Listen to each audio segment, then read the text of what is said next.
சுப்ஹான் அல்லாஹ். ஜாமியா மஸ்ஜித் எங்களுக்கு தெரியும், திவான்ல தீனுடைய காரியங்கள் நிறைய நடக்கக்கூடிய மஸ்ஜித் இது, அல்லாஹ்வுடைய வீடு.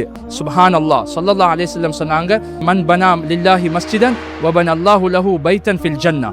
யார் ஒரு அல்லாஹ்வுடைய வீட்டை கட்டுறாரோ, அல்லாஹ்வுடைய வீட்டுக்கு உதவி செய்கிறாரோ, அல்லாஹ் அவருக்கு சொர்க்கத்தில் ஒரு வீடை கட்டுறேன்னு சொன்னாங்க. சுப்ஹான் அல்லாஹ். அதனால தமிழ் பேசக்கூடிய மக்கள், ஸ்ரீலங்காவை சேர்ந்தவர்கள், தமிழ்நாட்டை சேர்ந்தவர்கள் எல்லோரும் நாங்கள் இதுக்கு ஒன்று சேரணும், கை கோர்த்து கொள்ளணும். அல்லாஹ்வுடைய வீட்டுக்கு உதவி செய்யறதுக்காக வேண்டி செய்கிற ஒருவாவும் அல்லாஹ் தாலா இதோடைய பல மடங்காக்கி எங்களோட வாழ்க்கையில் இங்கேயும் தருவான், மௌத்துக்கு பின்னாலேயும் தருவான் என்பதில் எந்த ஒரு சந்தேகமும் இல்லை. அல்லாஹ் ஜல்ல ஷானஹு தஆலா இது அழகான முறையில் முடிச்சு இதை வாழ்க்கையில் இது ஒரு பெரிய ஒரு பாக்கியமாக அல்லாஹ் எங்களுக்கு தந்து இந்த மஸ்ஜிதுடைய காரியத்தை வெற்றியாக்கி தரணும்னு அல்லாஹ் நாம் அனைவரும் அல்லாஹ் இடத்துல துவா வேண்டிக் கொள்வோம். வீட்டில் பெண்களுக்கு சொல்லுங்க, இதுக்காக வேண்டி துவா செய்ய சொல்லி.